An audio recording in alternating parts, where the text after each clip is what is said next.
제가 혼자 애 키우는 게 얼마나 힘들었는지 아세요? 밤마다 울면서 어머니 생각했어요, 저는 정말 어머니가 좋았는데. 정말 미안하다, 지수야.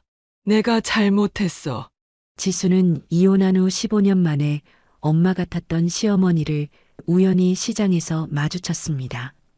약봉지를 움켜쥐고 떨고 있는 주름 깊은 얼굴을 본 순간 저는 그대로 주저앉아 통곡하고 말았습니다.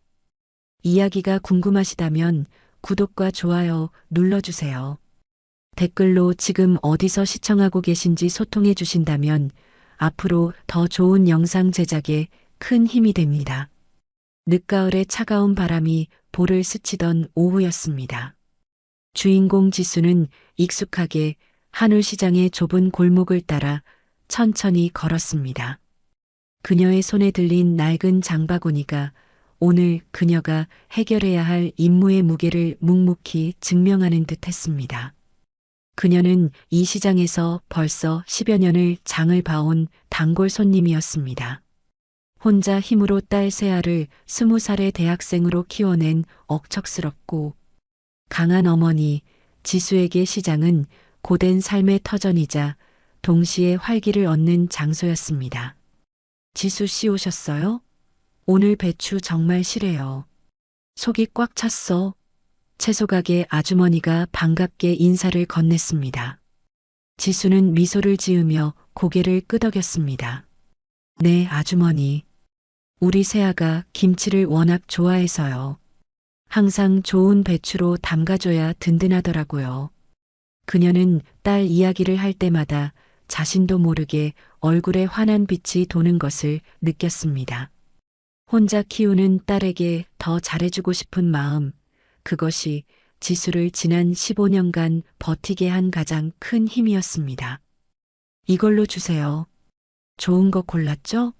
그녀는 포장을 마친 배추 봉지를 장바구니에 넣고 이제 세아가 좋아하는 단감을 사기 위해 과일 가게 쪽으로 발걸음을 옮겼습니다.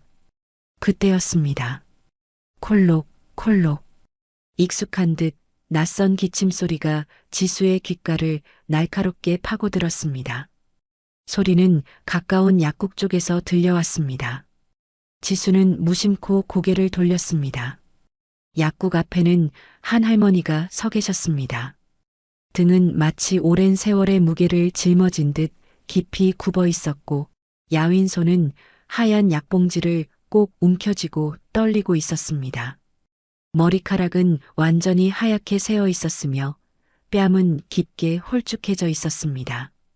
지수의 심장이 갑자기 터질 듯이 빨리 뛰기 시작했습니다.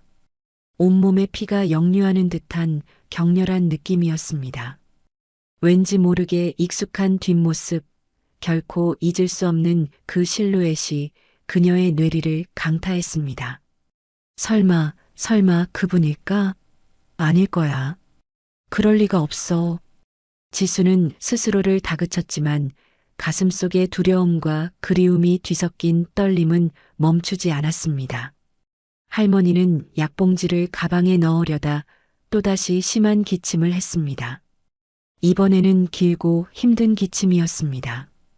그 기침 소리에 지수는 숨을 멎었습니다.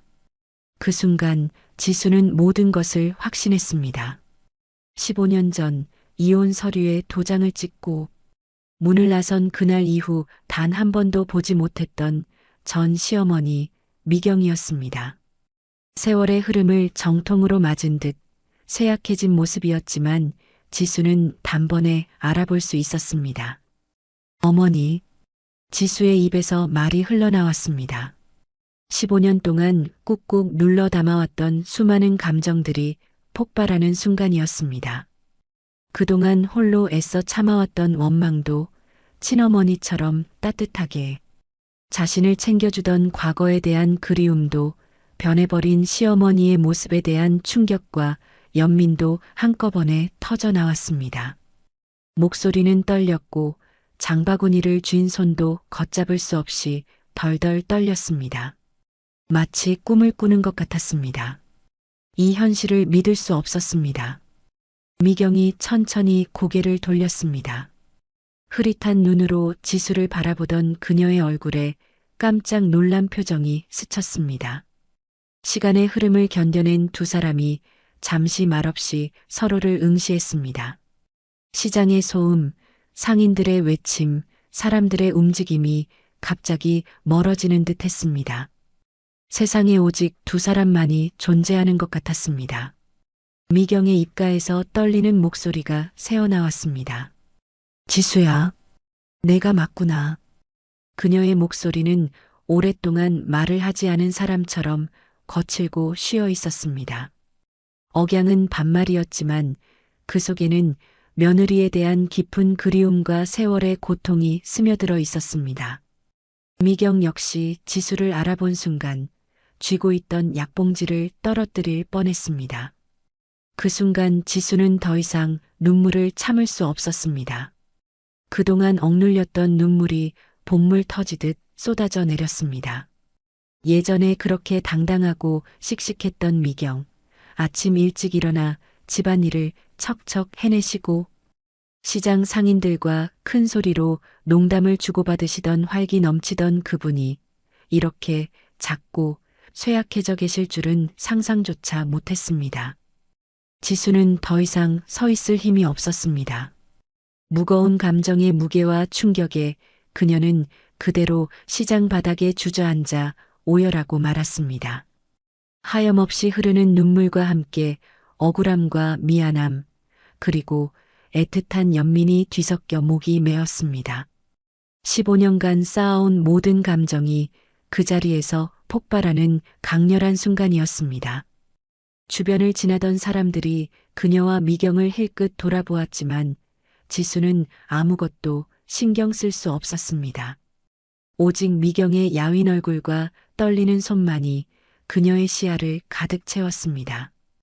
그녀의 오열은 억울함을 토해내는 절규이자 세상에 홀로 남겨진 것 같은 초라한 시어머니에 대한 깊은 슬픔의 표현이었습니다.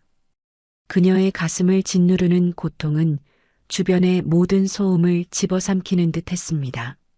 지수가 시장 바닥에 주저앉아 터져나오는 오열을 멈추지 못하자 미경은 몹시 당황했습니다. 미경은 흐르는 눈물을 훔치며 떨리는 손으로 힘겹게 지수의 팔을 잡았습니다. 그녀의 거칠어진 손길이 지수의 팔을 스쳤을 때 지수는 비로소 15년의 공백이 만들어낸 깊은 골짜기를 실감했습니다. 지수야, 일어나거라. 남들 보는 눈이 있으니.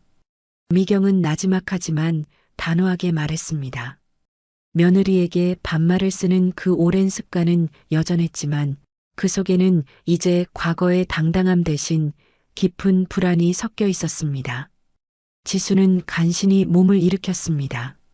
눈물범벅이 된 얼굴로 미경을 올려다보자 미경은 그제야 시어머니로서의 권위가 아닌 한 노인으로서의 초라함이 적나라하게 드러났습니다. 미경의 뺨은 생기가 없이 홀쭉했고 눈가에는 주름이 깊게 패어 있었습니다. 예전에는 늘 비단결같이 단정했던 옷차림은 날고해진 코트와 많이 다른 신발로 바뀌어 있었습니다. 특히 그 쓸쓸해 보이는 뒷모습은 지수의 마음을 깊은 아픔으로 후벼 팠습니다. 지수는 울먹이는 목소리로 힘겹게 말을 꺼냈습니다. 어머니, 어디 많이 아프세요? 그 약봉지가 제법 두툼해 보이는데 아까부터 계속 기침하시고. 지수의 시선은 미경의 손에 꽉 쥐어진 하얀 약봉지에 머물렀습니다. 두툼한 약봉지는 미경의 현재 건강 상태를 웅변하는 듯 했습니다. 아니다. 그냥 나이 들어서 그런다. 별일 아니다. 미경은 고개를 살짝 돌리며 애써 담담하게 대답했습니다. 하지만 말을 마치자마자 곧바로 기침이 터져나왔습니다. 이번에는 좀 더 심하게 길게 이어지는 기침이었습니다. 미경은 아픈 듯 한 손으로 가슴을 꾹 눌렀습니다. 그 모습을 지켜보는 지수의 가슴은 죄어드는 듯 아팠습니다. 15년 전 이혼 서류에 도장을 찍고 문을 나서던 자신을 말없이 지켜보던 미경의 모습이 떠올랐습니다. 그때 미경의 표정은 어땠을까? 이제 와서 생각하니 미경 역시 아들과 며느리 사이에서 얼마나 속상하고 괴로웠을지, 어떻게 해야 할지 몰라 그저 침묵으로 일관했을 그 심정이 조금이나마 이해가 되었습니다. 분노에 차 있던 그때의 자신은 시어머니가 아들 편만 드는 것 같아 미경을 매몰차게 원망했지만, 이제 지수는 미경 또한 한없이 힘들었을 어머니였음을 깨달았습니다. 미경이 조심스럽게 지수에게 물었습니다. 지수야, 너는 잘 지내고 있었니? 그녀의 눈빛에는 15년간 묻어두었던 그리움과 미안함이 뒤섞여 있었습니다. 마치 오랫동안 묻고 싶었던 말을 이제야 할 수 있게 된 것처럼 보였습니다. 네, 그냥 살고는 있어요. 지수는 흐르는 눈물을 닦으며 답했습니다. 정말 하고 싶은 말은 너무나 많았지만 갑작스러운 재회에 어떤 말부터 꺼내야 할지 알 수 없었습니다. 목구멍까지 올라온 수많은 회한과 질문들이 다시 가슴속으로 내려앉았습니다. 사실 지수의 삶은 쉽지 않았습니다. 혼자 딸을 키우며 생활비를 벌기 위해 낮에는 사무직으로, 저녁에는 과외를 하며 하루하루를 버텨왔습니다. 하지만 그런 고단함을 쇠약해진 미경에게 말할 수는 없었습니다. 미경은 지수의 얼굴을 유심히 바라보았습니다. 30살 초반의 며느리가 어느새 40대의 중년이 되어 있는 것을 보며 미경 역시 세월의 흔적을 느꼈을 것입니다. 지수의 얼굴에도 고단한 세월의 흔적이 고스란히 남아 있었습니다. 미경은 이내 가장 궁금했을 질문을 꺼냈습니다. 딸은, 세아는 어떻게 지내니? 손녀에 대한 깊은 그리움이 미경의 목소리 깊은 곳에 스며 있었습니다. 그토록 사랑했던 손녀를 얼마나 보고 싶으셨을까요? 잘 커요. 이제 21살이 됐어요. 대학교 2학년이에요. 지수의 대답에 미경의 눈이 순간 반짝였습니다. 하지만 곧 손녀의 성장을 곁에서 지켜보지 못한 것에 대한 깊은 아쉬움이 미경의 표정을 지배했습니다. 그렇구나. 벌써 그렇게 컸구나. 미경은 마치 혼잣말처럼 중얼거렸습니다. 손녀가 어렸을 때 함께 놀아주던 행복했던 기억들이 떠오르는 듯 했습니다. 그래, 착하게 잘 컸구나. 미경의 목소리에는 자랑스러움이 섞여 있었습니다. 비록 곁에서 지켜보지 못했지만 손녀가 바르게 자란 것만으로도 큰 위안을 얻는 듯 했습니다. 미경은 또다시 기침을 했습니다. 이번에는 전보다 더욱 심해 보여 기침을 하면서 허리를 굽히는 모습이 너무나 힘겨워 보였습니다. 지수는 마음을 진정시키려고 애썼지만 미경의 쇠약해진 모습을 보니 가슴이 찢어지는 듯 아팠습니다. 혼자서 약국을 오가며 이렇게 힘겹게 지내고 계셨구나 하는 생각에 또다시 눈물이 고였습니다. 어머니, 혹시 지금 혼자 사세요? 지수는 이미 짐작하고 있었지만 확인하고 싶어 조심스럽게 물었습니다. 응, 혼자 산다. 미경의 대답은 담담했습니다. 하지만 그 짧은 담담함 속에 집으로 돌아가면 아무도 없는 텅 빈 집이 기다리고 있을 깊은 외로움이 숨어 있는 것 같았습니다. 예전에는 늘 북적거리던 그 집이 이제는 텅 비어 있다는 사실이 믿어지지 않았습니다. 시아버지도 일찍 돌아가셨고 아들 준영은 이혼 후 어디로 갔는지 모르는 상태로 미경은 정말 홀로 남겨진 것이었습니다. 지수는 잠시 망설이다가 전 남편의 안부를 물었습니다. 준영 씨는 어떻게 지내요?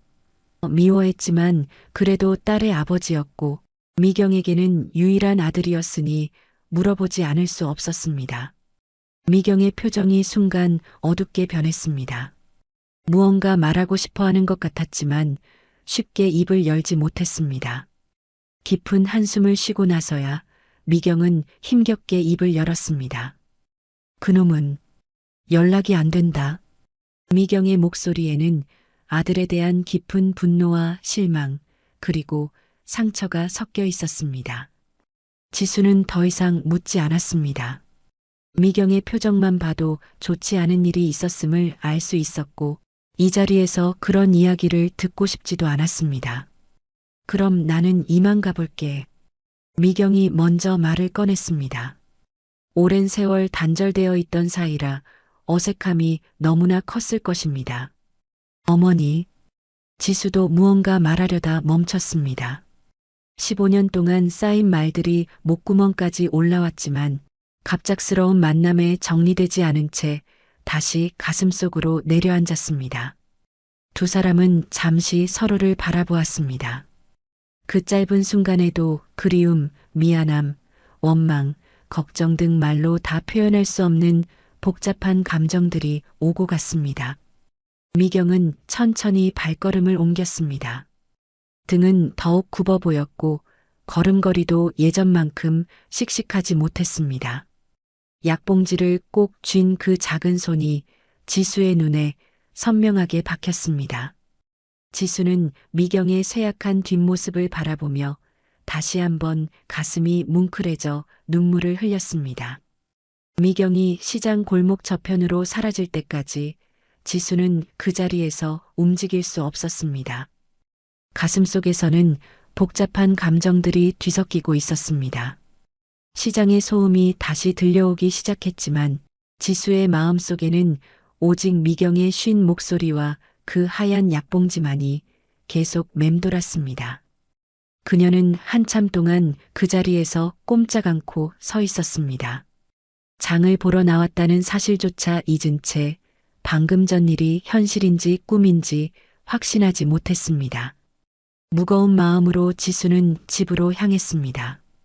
약속한 금요일 아침, 지수는 미경의 집으로 향했습니다. 15년 전 이 대문을 나선 후 처음으로 돌아온 곳이었습니다. 그녀의 가슴은 긴장감으로 두근거렸습니다.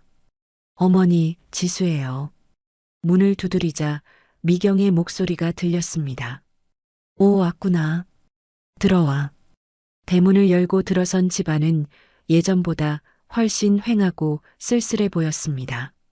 마당의 화분들도 줄어 있었고 집 전체가 낡은 분위기였습니다. 미경은 외출 준비를 마친 모습이었지만 내시경 검사 때문에 어제 저녁부터 금식 중이라 얼굴이 매우 피곤해 보였습니다. 어머니, 괜찮으세요? 얼굴이 안 좋아 보이는데. 지수가 걱정스럽게 물었습니다. 금식하고 있어서 그래. 어제 저녁부터 아무것도 못 먹었거든. 미경이 답했습니다.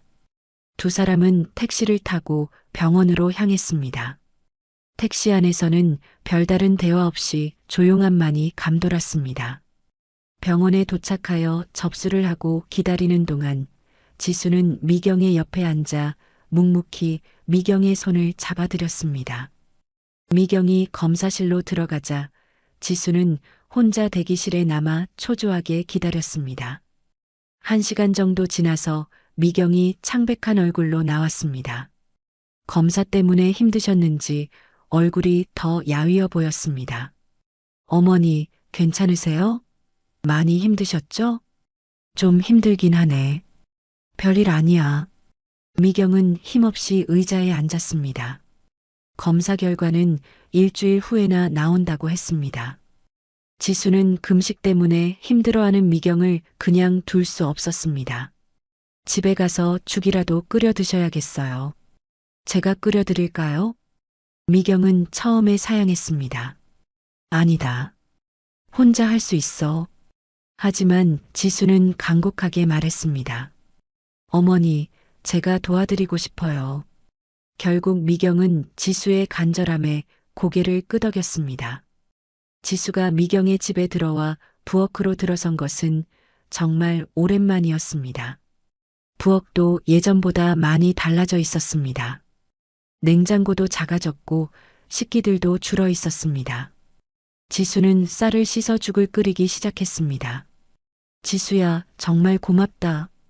미경이 부엌으로 와서 말했습니다. 뭐려? 당연한 거죠.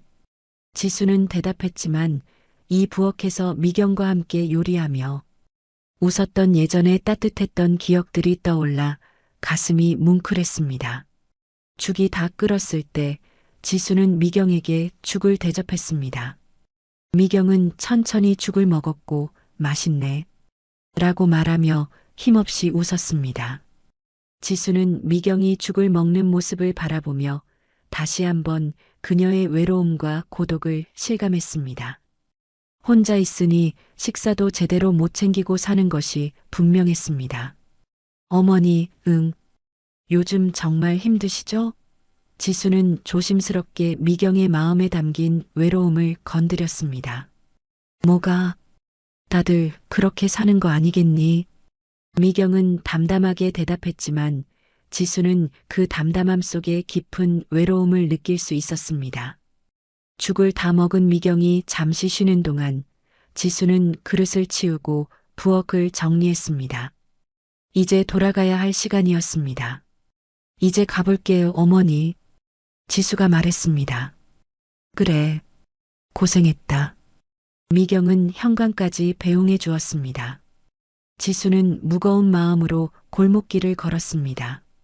미경과 함께 보낸 시간이 따뜻했지만 미경의 외로운 모습과 준영 씨의 무책임한 안부가 떠오르면서 그녀의 마음은 다시 어수선해졌습니다.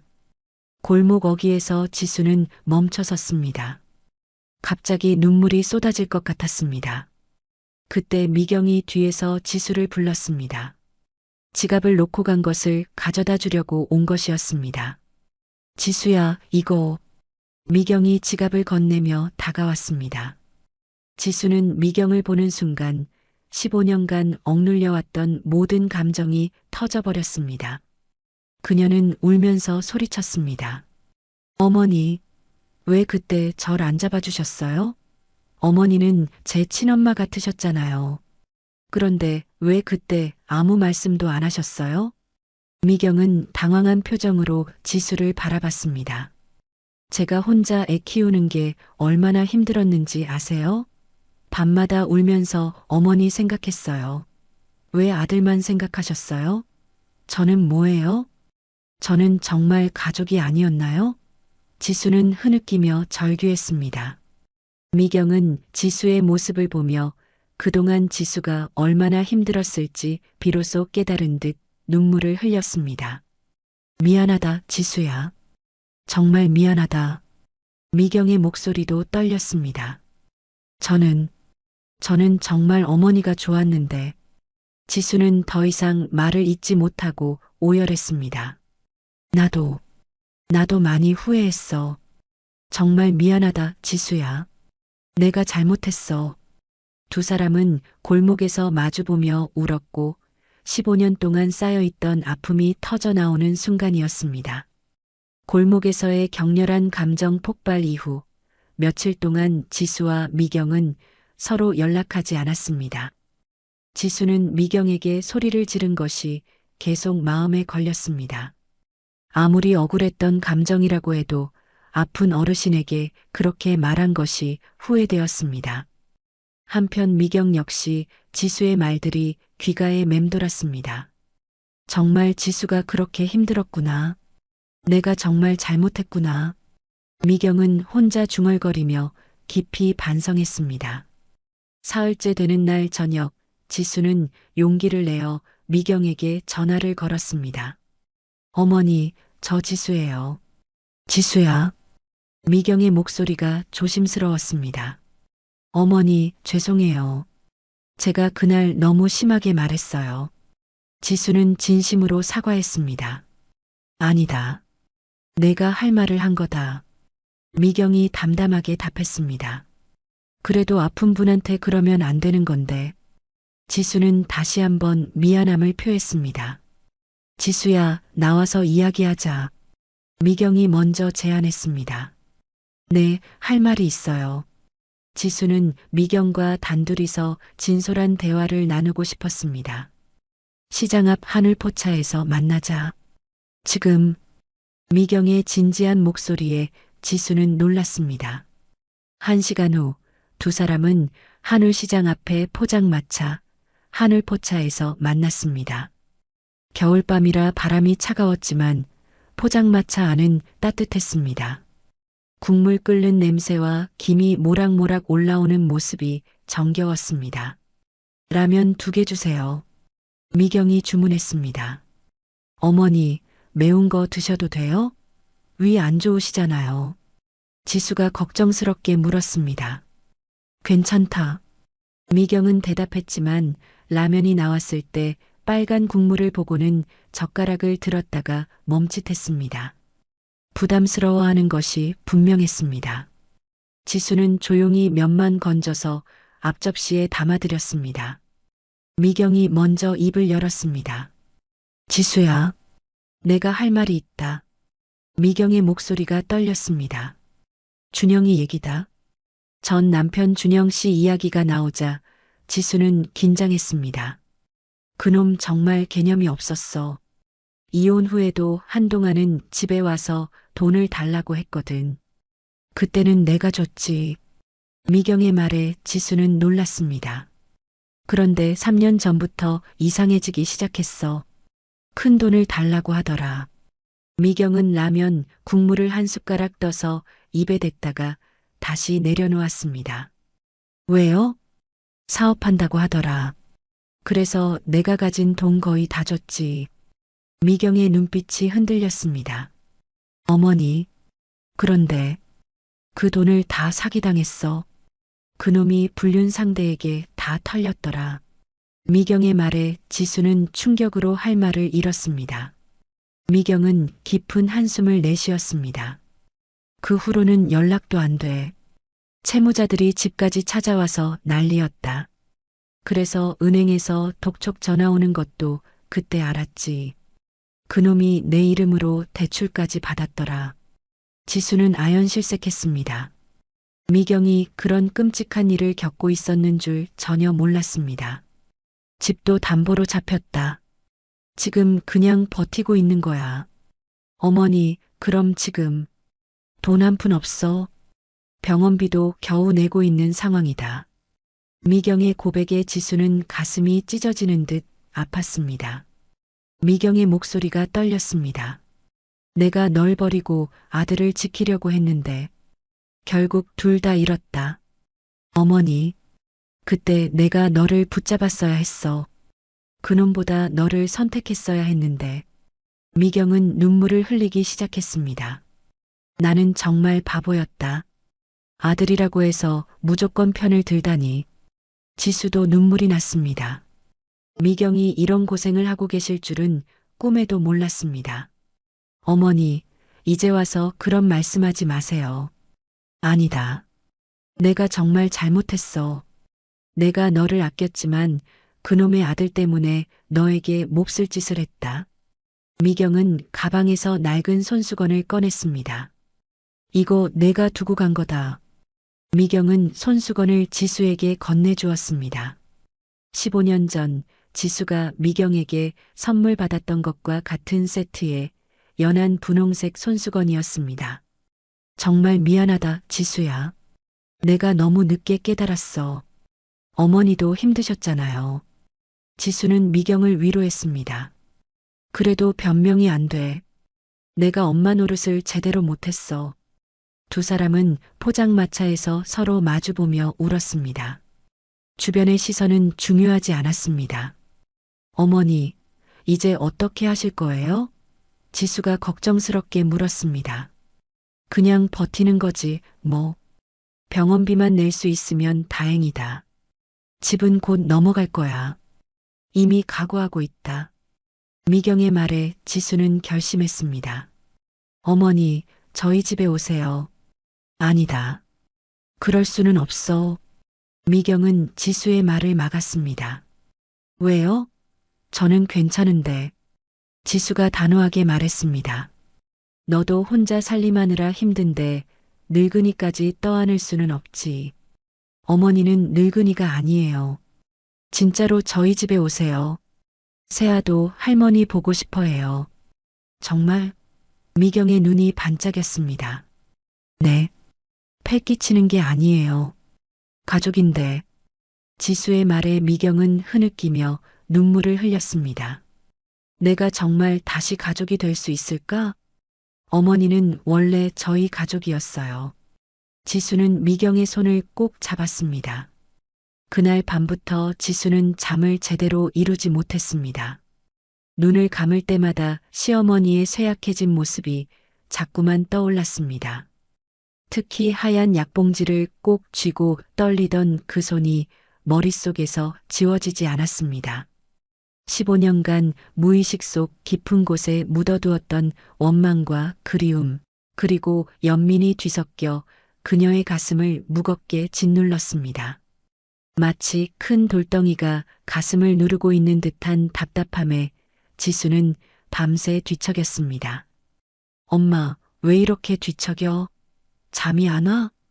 옆방에서 딸 세아의 걱정스러운 목소리가 들려왔습니다. 아니야. 괜찮아. 얼른 자거라. 지수는 애써 평정심을 유지하며 대답했습니다. 하지만 사실 그녀는 전혀 괜찮지 않았습니다. 그녀의 마음속은 여전히 시장 골목에서의 충격적인 재회로 인해 요동치고 있었습니다. 그녀는 자신이 미경을 향해 느끼는 이 복잡한 감정들을 어떻게 처리해야 할지 알 수 없었습니다. 한편으로는 이혼 당시 아들 편을 들었던 시어머니에 대한 서운함과 원망이 남아 있었지만 다른 한편으로는 친정 어머니처럼 자신을 아껴주셨던 과거의 기억과 홀로 병든 채 살고 계신 초라한 모습에 대한 깊은 연민이 그녀를 괴롭혔습니다. 다음 날 아침 출근 준비를 하면서도 지수의 마음은 무거웠습니다. 혼자서 저렇게 아픈 몸으로 약을 지어 오시고 아무도 없는 빈집에서 홀로 지내실 시어머니의 모습을 상상하니 가슴이 저려왔습니다. 엄마, 오늘 뭔가 이상해. 무슨 일 있어? 아침 식사 중 세아가 지수의 얼굴을 유심히 바라보며 물었습니다. 역시 가족은 작은 변화도 금방 알아차리는 법입니다. 별일 없어? 그냥 좀 피곤해서 그래. 지수는 애써 미소를 지으며 대답했습니다. 아직 딸에게 미경 이야기를 꺼내기에는 그녀 자신도 감정이 정리되지 않았습니다. 전 남편 준영 씨의 어머니이자 세아의 친할머니인 미경의 존재는 그들에게 있어서 쉽게 꺼낼 수 없는 금기어와도 같았습니다. 회사에서도 지수는 일에 집중하지 못했습니다. 서류를 보고 있어도 글자가 눈에 들어오지 않았습니다.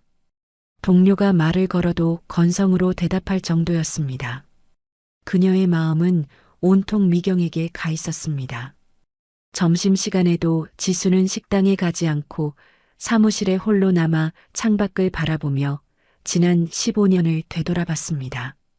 준영 씨의 외도가 밝혀졌을 때의 절망감, 그리고 미경이 어떻게 해야 할지 몰라 아들 편을 드는 것처럼 보였던 그 상황까지 모든 기억이 주마등처럼 스쳐 지나갔습니다. 그때 어머니도 얼마나 힘드셨을까? 아들과 며느리 사이에서 얼마나 마음고생이 심하셨을까? 이제 와서야 미경의 입장이 조금씩 이해되기 시작했습니다. 그때는 너무 화가 나서 시어머니의 슬픔은 보이지 않았지만 지금 쇠약해진 미경의 모습을 보니 과거의 모든 원망이 희미해지는 듯 했습니다. 퇴근길 지수는 혹시나 미경을 다시 볼 수 있을까 하는 희미한 기대감에 다시 한울시장 근처로 발걸음을 향했습니다. 그러나 약국 앞도 골목도 미경의 모습은 보이지 않았습니다. 실망스러운 마음으로 집에 돌아온 지수는 문득 예전에 쓰던 서랍을 열었습니다. 그 안에는 결혼 초 미경이 감기에 심하게 걸린 자신에게 정성스럽게 건네주었던 연한 분홍색 손수건이 고이 간직되어 있었습니다. 이거 예쁘지? 우리 며느리한테 잘 어울릴 것 같아서 샀다. 그때 미경의 따뜻한 목소리가 생생하게 떠올랐습니다. 어린 나이에 친정 어머니를 여인 지수에게 미경은 정말 친어머니와 같은 존재였습니다. 지수는 손수건을 꼭 쥐고 한참 동안 앉아 있었습니다. 그때 왜 좀 더 이해하려고 노력하지 못했을까? 왜 대화를 시도하지 않고 매몰차게 돌아섰을까 하는 후회가 밀려왔습니다. 사흘째 되는 날 아침 출근 준비를 하던 지수는 문득 미경이 어떤 병으로 약을 드시는 건지, 얼마나 심각한 상태인지 구체적으로 알고 싶다는 강한 충동을 느꼈습니다. 더 이상 외면해서는 안 될 것 같았습니다. 점심시간이 되자 지수는 곧바로 그 시장 근처 약국으로 향했습니다. 약사님은 시어머니를 잘 알고 있었습니다. 아, 미경 할머니 말씀이시군요. 위장약 드시러 자주 오십니다. 만성 위궤양이 있으셔서 꾸준히 약을 드셔야 해요. 빈혈도 좀 있으시고요. 약사님의 말에 지수의 마음은 더욱 무거워졌습니다.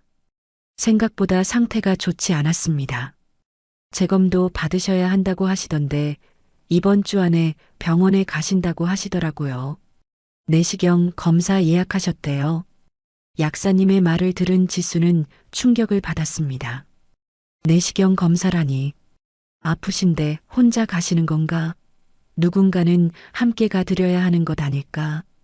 지수는 무거운 마음을 안고 회사로 돌아왔습니다. 그녀의 마음속에 미경을 향한 연민과 걱정은 이제 단순한 감정을 넘어 외면할 수 없는 책임감으로 자리 잡았습니다. 미경의 재검 날짜가 임박했다는 사실은 지수의 마음을 더욱 조급하게 만들었습니다. 며칠 밤낮으로 고민하던 지수는 더 이상 미룰 수 없다고 결심했습니다. 혼자서 아픈 몸으로 병원에 가실 시어머니의 모습이 자꾸만 눈앞에 어른거렸습니다. 그녀는 서랍 깊숙이 넣어두었던 연한 분홍색 손수건을 다시 꺼내어 보았습니다. 손수건은 미경의 따뜻한 마음이 그대로 담겨 있는 듯 여전히 부드럽고 고왔습니다. 이 손수건을 만지작거리며 지수는 마침내 용기를 내어 미경에게 전화를 걸었습니다. 15년 만에 걸어보는 전화였습니다. 예전 번호가 그대로일지 확신할 수 없었지만 다행히 수화기 너머로 연결음이 들렸습니다. 여보세요? 미경의 목소리가 들렸습니다. 여전히 쉬어 있었지만 지수에게는 너무나도 그리운 소리였습니다. 어머니, 저 지수예요. 지수의 목소리는 미세하게 떨렸습니다. 긴장감에 온몸이 굳어버린 것 같았습니다. 지수야, 내가 전화를. 미경도 놀란 듯 잠시 침묵이 흘렀습니다.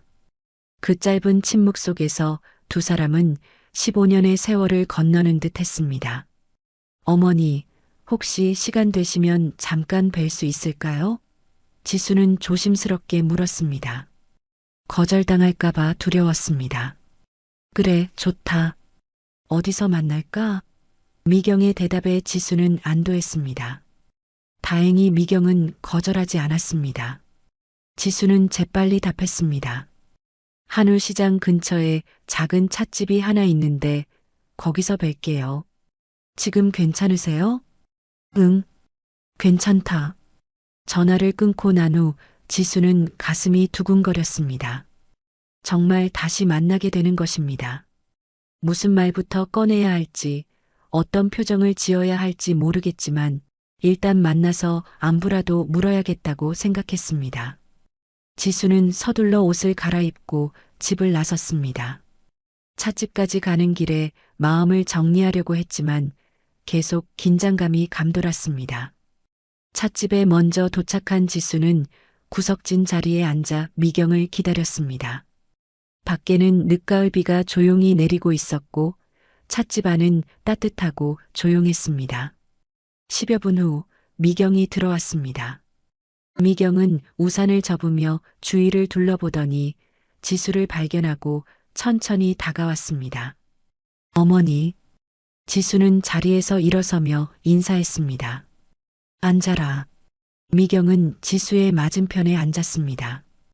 두 사람 사이에는 어색한 침묵이 흘렀습니다. 뭐 드실래요?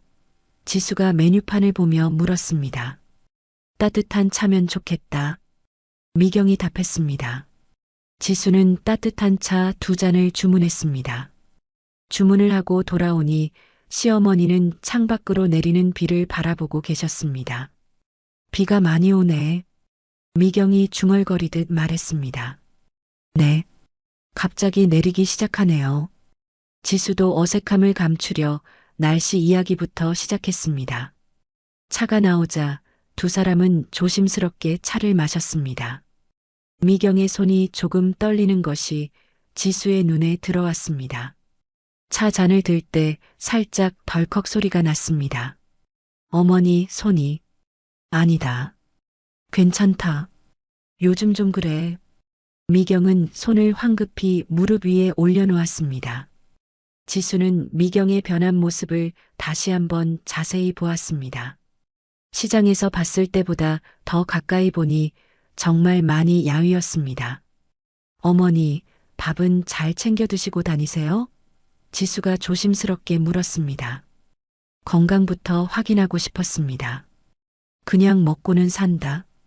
미경의 대답은 여전히 담담했지만 그 속에서 혼자 식사 준비를 하는 외로움이 느껴졌습니다.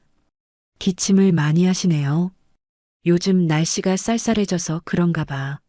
미경은 대답 후 또 기침을 했습니다. 지수는 약국에서 들었던 이야기를 꺼냈습니다. 재검도 받으셔야 한다고 들었는데 미경이 살짝 놀란 표정을 지었습니다. 어떻게 알았니? 약국에서 우연히 들었어요. 지수가 솔직하게 말했습니다. 아, 그래. 곧 가야 하지. 미경은 고개를 끄덕였습니다. 언제세요? 이번 주 금요일. 혼자 가세요? 지수의 질문에 미경은 잠시 말이 없었습니다. 별일 아니니까. 미경의 대답이었지만 지수는 걱정이 되었습니다. 내시경 검사인데 혼자 가시기에는 부담스러울 터였습니다. 어머니, 제가 함께 가드릴까요? 지수의 제안에 미경은 깜짝 놀라며 거절했습니다. 아니다. 괜찮다. 너 힘들 텐데. 혼자 가시기 힘드실 거예요. 어머니, 제가 함께 가고 싶어요. 지수의 목소리가 간절했습니다. 그 간절함에 미경은 잠시 망설이더니 결국 수락했습니다. 정말 괜찮겠니? 네. 꼭 함께 가고 싶어요. 그럼. 고맙다. 미경이 조심스럽게 수락했습니다. 두 사람은 금요일 아침에 미경의 집에서 만나기로 약속했습니다. 지수는 비로소 마음이 한결 가벼워지는 것을 느꼈습니다. 지수는 하늘 포차에서의 눈물겨운 대화 끝에 미경을 모시기로 결심했습니다. 미경의 쇠약해진 모습과 준영의 몰락이라는 슬픈 진실 앞에서 15년간의 원망은 온데간데 없이 사라지고 오직 연민과 책임감만이 남았습니다. 하지만 막상 현실로 돌아와 딸 세아와 저녁 식사를 준비하며 그녀는 이 중대한 결정을 실행에 옮기는 것에 깊은 두려움을 느끼기 시작했습니다. 혼자 사는 삶에 익숙해진 모녀의 평화로운 일상에 큰 변화가 생길 것이라는 부담감, 그리고 미경을 모시다가 과거의 앙금이 다시 붉어질지도 모른다는 불안감이 그녀를 짓눌렀습니다. 엄마, 그래서 할머니 언제 오시기로 했어? 방 청소 내가 미리 해놓을까? 딸 세아가 기대감에 찬 목소리로 물었습니다. 지수는 애써 태연한 표정을 지었습니다. 세아야, 할머니 위가 많이 안 좋으시대. 빈혈도 심하고. 그래서 우리가 모시기로 하긴 했는데. 지수는 미경의 상황을 조심스럽게 설명하며 운을 떼었습니다. 혼자 계시니까 여러 가지로 힘드시지? 그럼 우리 집에 오시면 되잖아요. 뭐가 문제예요? 세아는 너무나 당연하다는 듯이 되물었습니다. 세아에게 할머니는 그저 사랑하는 가족일 뿐이었습니다. 엄마도 그렇게 하고 싶은데 우리끼리 결정할 일은 아니야. 지수는 시어머니가 자신들에게 폐가 될까봐 거절했던 말을 빌려 자신의 복잡한 심정을 표현했습니다. 어르신 모시는 게 쉬운 일은 아니고 생활 패턴도 다를 텐데 엄마가 너무 성급하게 결정한 건 아닐까 걱정도 돼. 세아의 표정이 순식간에 어두워졌습니다. 엄마는 왜 자꾸 뒤로 빼? 할머니는 우리 가족이었잖아. 할머니 마음도 힘들겠지만 엄마 마음도 지금 완전히 정리 안 된 거 아니야? 세아는 직감적으로 엄마가 과거의 상처와 두려움 때문에 망설이고 있다고 느꼈습니다. 엄마, 아직도 할머니한테 서운한 거예요? 딸의 직선적인 질문에 지수는 당황했습니다. 그런 게 아니야. 복잡한 문제라고 했잖아. 복잡한 게 뭐예요? 할머니는 혼자 계시면서 힘드신데 우리는 가족이라면서 왜 모시지 않아요? 엄마는 진짜 이기적이에요. 세아가 갑자기 소리치며 자기 방으로 뛰어들어갔습니다. 할머니 모시는 게 그렇게 어려운 일이에요? 딸의 격렬한 반응과 날카로운 지적에 지수는 할 말을 잃었습니다. 딸의 말이 틀린 것은 아니었습니다. 지수는 홀로 거실에 남아 한숨을 쉬었습니다. 15년간 애써 외면했던 감정의 앙금들이 모녀 간의 갈등으로 터져나온 순간이었습니다. 그날 밤 세아는 저녁도 먹지 않고 문을 잠근 채 방에서 나오지 않았습니다.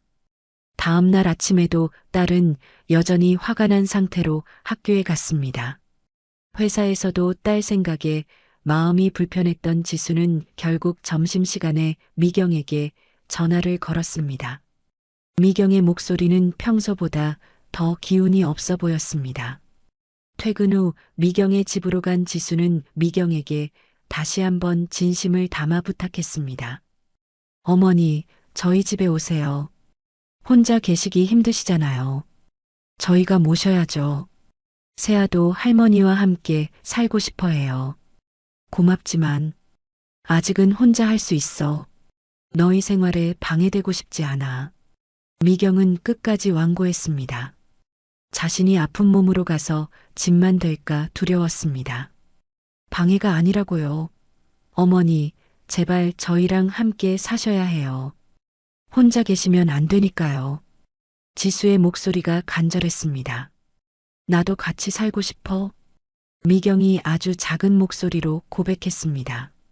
그럼 오세요. 정말 괜찮겠니? 미경이 조심스럽게 되물었습니다. 네, 물론이죠. 미경은 한참을 고민하더니 마침내 고개를 끄덕였습니다. 그럼 조금씩 준비해 볼게. 지수는 기쁜 마음으로 집에 돌아와 딸에게 이 소식을 전했습니다. 할머니가 우리 집에 오시기로 했어. 정말요? 딸의 표정이 환하게 밝아졌습니다. 엄마 고마워요. 딸이 갑자기 지수를 안았습니다. 미안해. 어제 소리 지른 거. 모녀는 서로를 안고 웃었습니다. 이제 정말 새로운 시작이 눈앞에 다가온 듯 했습니다. 며칠 후 미경이 짐 정리를 하던 그날 밤이었습니다. 밤 11시가 넘은 시각, 미경은 갑작스러운 복부 통증에 몸을 움켜쥐었습니다. 위궤양 악화로 인한 날카로운 통증이었습니다. 식은땀이 나기 시작했고 호흡도 가빠졌습니다. 위장약을 찾아보려 했지만 손이 떨려 약봉지를 바닥에 쏟고 말았습니다. 이러다가 정말 안 되겠구나. 미경은 무서운 생각이 들었습니다. 이런 몸으로 며느리 집에 가서 짐만 되는 건 아닐지 걱정이 앞섰습니다. 지수에게 전화를 걸 수도 없어 혼자 고통을 견디고 있었습니다. 그날 새벽 1시 지수의 핸드폰이 울렸습니다. 모르는 번호였습니다. 여보세요? 혹시 박미경 할머니 보호자세요? 낯선 남자 목소리였습니다. 네. 누구시죠? 지수는 심장이 내려앉는 듯 했습니다. 저는 응급실 의사입니다. 할머니가 복통으로 오셨는데 위궤양 출혈이 있으신 것 같습니다. 지금 바로 와주셔야겠어요. 지수는 서둘러 병원으로 달려갔습니다. 응급실 침대에 창백한 얼굴로 누워있는 미경을 본 순간 지수는 다시 한번 오열했습니다. 어머니, 왜 참으셨어요? 아프시면 연락하시지 그랬어요. 너 자고 있을 시간인데. 의사는 위궤양 악화로 출혈이 있었으며 하루 이틀 경과를 봐야 한다고 설명했습니다. 지수는 미경의 손을 꼭 잡았습니다. 어머니, 걱정 마세요. 제가 여기 있을게요. 고맙다, 지수야. 미경은 지수의 손을 놓지 않았습니다. 지수는 병원에서 밤을 새우며 생각했습니다. 이제 정말 혼자 두면 안 되겠구나. 내 두려움 때문에 이분을 놓칠 뻔했구나. 새벽녘 미경이 깨어나 조심스럽게 물었습니다. 지수야, 내가 너희 집에 가도 정말 괜찮겠니? 당연하죠, 어머니. 빨리 오세요. 걱정 마세요. 지수의 단호한 대답에 미경은 안도의 미소를 지었습니다. 미경은 병원에서 이틀을 보낸 후 지수와 세아의 집으로 퇴원했습니다. 지수는 모든 과정을 함께했고 딸 세아도 학교가 끝나자마자 병원으로 달려왔습니다. 할머니, 안녕하세요. 세아가 병실에 들어서며 활짝 웃었습니다. 미경은 눈물이 났습니다. 어릴 적 귀여운 모습 그대로였지만 이제는 완전히 의젓한 어른이 되어 있었습니다. 어머, 우리 예쁜 손녀. 정말 많이 컸구나. 미경은 세아를 보는 것만으로도 행복했습니다. 할머니, 이제 우리 집에서 함께 사시는 거죠? 제가 할머니 모시고 싶어서 엄마한테 계속 말했거든요. 세아가 직접적으로 물었습니다. 내가? 네. 엄마가 너무 신중하셔서 기회를 놓칠까 봐요. 세아의 익살스러운 표정에 미경과 지수는 웃었습니다. 지수와 미경 사이의 15년간의 응어리를 세아의 순수한 마음이 녹여주고 있었습니다. 퇴원하는 날, 세 사람은 함께 지수의 집으로 향했습니다. 미경의 짐은 단출했습니다. 옷가지 몇 벌과 약, 그리고 몇 개의 소중한 물건들 뿐이었습니다. 할머니, 이 방 쓰세요. 세아가 자신의 방 옆에 있는 작은 방을 가리키며 말했습니다. 고맙다. 혼자 쓰기엔 충분하네. 미경은 만족스러워했습니다. 첫날 저녁은 세 사람이 함께 준비했습니다. 미경의 위 건강을 위해 자극적이지 않은 음식들이었습니다. 할머니, 이거 어때요? 너무 싱거워요? 세아가 만든 된장찌개를 미경이 맛보았습니다. 맛있네. 정말 잘 만들었어. 할머니의 칭찬에 세아는 기뻐했습니다. 식사를 하면서 세 사람은 자연스럽게 대화를 나누었습니다. 미경은 세아에게 어렸을 때 호떡을 사주고 그네를 밀어주던 이야기를 해주었고 세아는 어린 시절에 행복했던 기억을 떠올리며 웃었습니다. 어머니, 건강해지셔서 정말 다행이에요. 지수가 말했습니다. 다 너희들 덕분이야. 혼자였으면 이렇게 못 됐을 거다. 우리도 할머니 덕분에 더 행복해졌어요. 할머니가 오시고 나서 집이 더 따뜻해진 것 같아요. 세아가 말했습니다. 다음 날 세 사람은 함께 병원에 가서 검사 결과를 들었습니다. 의사는 미경의 위궤양이 많이 호전되었고 염증 수치도 정상 범위에 들어왔다고 말했습니다. 가족분들이 잘 돌봐주시는 것 같네요. 이대로만 계속 관리하시면 큰 문제 없을 것 같습니다. 의사의 말에 세 사람은 모두 안도했습니다. 몇 달 후 계절은 완전히 바뀌어 따뜻한 봄이 되었습니다. 미경은 완전히 건강을 회복했습니다.